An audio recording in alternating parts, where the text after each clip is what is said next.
Hey, so interesting news this week. McDonald's announced that they have posted like a 35% bump in corporate profit. And that now makes 3 consecutive quarters of positive financial results for McDonald's. A lot of people speculate that McDonald's has finally turned this thing around. Their business has been slumping for years. And so I think what's interesting about this, though, is a few things that's relevant to not just big businesses, but small businesses, even people just starting things out. First, how did they even pull this off? Well, as small businesses, as a business owner now who also wants to turn his business around, we're constantly feeling this pressure to kind of come up with a new, disruptive, innovative technology, right? But that's not what McDonald's did here. You know what worked for them? All day breakfast. A thing they already sell, they just do it now more often, right? That's not to say this wasn't hard, right? They've wanted to do all day breakfast for years. It's just simply they didn't have enough kitchen space. There's only so much room at lunchtime for nuggets and hamburgers that they couldn't also fit in the breakfast items people wanted. So they had to figure out a small, limited menu that was going to work in the situation, right? But it didn't take throwing out everything. It didn't take inventing a whole new product whose market demand that they couldn't determine, right?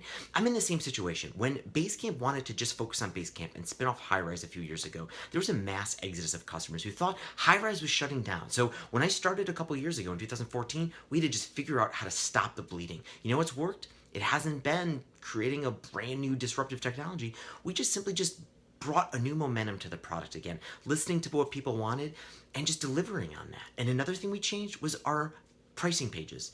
It took 3 hours to make a change to our pricing page that gave us a 70% bump in the new revenue conversions on our website. No changes to the product at all, made this enormous difference to our product, and now we're growing again. We've had weeks and weeks of positive customer growth because of a 3 hour change, right? It doesn't take creating a new disruptive technology. We can often just kind of focus on what we already do and just do it better. The second thing that I kind of find interesting about the news was McDonald's also announced that they've also been now having success with their new value menu. So McDonald's has had a dollar value menu for over a decade, and value customers are really important to McDonald's. Stephen Dubner of Freakonomics fame, on his podcast, he asked a question like, what is the most bountiful food with like the best nutritional content, and it's like 390 calories, has tons of calcium, tons of iron? What is it? This was a question a fan had written in. You know what the fan's answer was? A McDonald's McDouble burger, right? There is a lot of value in something that could cost just a buck or two and nutrition inside just this little tiny package, right? According to McDonald's, according to the CEO, about a quarter of the customers that walk into McDonald's are looking for that value, are looking for those value meals. And so they've had this dollar menu for over a decade, right? But the cost of everything just keep going up. So you can't keep charging just $1 for the same thing. So they fooled around for years with different types of dollar menus, things that cost more money than $1, and nothing has worked. Everything has failed until now. They've come up with something called the McPick 2 concept, and it's 2 items for a certain price. In January, they tried 2 items for $2, and recently they tried 2 items for $5, and both of them have taken off.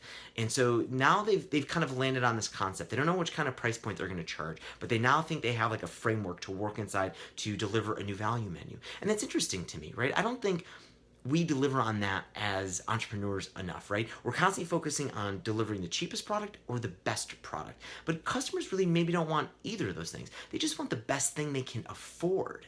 And so I think even at Highrise, we don't do that well enough, right? We've been delivering. I think the high-rise customer might represent someone who there's small business just starting and they're trying to do it on a budget. They want the best that they can afford. And so we've been delivering a lot of new features at the same price point they've been paying. So they get a lot more for what they've already been paying for at high-rise. Except I don't think we communicate it that well. And I don't think a lot of other entrepreneurs communicate this type of thing that well. And so McDonald's lesson is a lesson to me and a lot of other people that I think we need to kind of figure out, like, how do we communicate the value like McDonald's does to our customers. Third thing that I think is really interesting about this news is this isn't the first time McDonald's has been in a slump. They were in a slump a decade ago in like 2003. 1997, same thing. Their business is constantly going through these trends. And this isn't unique just to McDonald's. There was something interesting about Edie's Ice Cream recently, just in the news also this week. Edie's Ice Cream, their low-fat ice cream sales are falling. That slow-churned, less-fat ice cream, sales are falling. But you know what's rising? They've had a 10.8% bump in the sales of their full-fat ice cream. right? That's crazy. But that's how the trend is changing, right? People now drink bulletproof coffee. It doesn't have any sugar, but it has like 2 tablespoons of fat and oil in it. People now don't worry so much about saturated fat. They worry about sugar. They worry about trans fats. But that's just how food changes. That's just how trends change, right? And so McDonald's faces this over and over and over again. I think it's a really great reminder that things are going to change, right? We're in this business not as a race. It's not even a marathon. It's just this constant thing of change, just like life is. I remember starting my second business. I was in California. I was up all night. For days, I was up all night, and I'm drinking a lot of coffee, and then I took a 5-hour energy, and my heart started racing.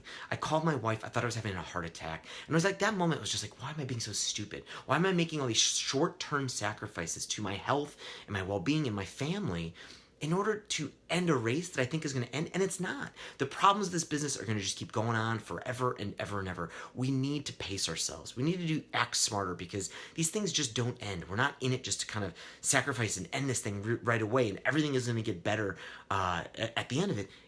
Like just like McDonald's, we're going to be having challenges. If we want to create lasting businesses, the challenges are going to keep coming up over and over and over again. We need to prepare ourselves for that. And so that's it. I think it was really interesting news from McDonald's, and I will see you again soon. Bye.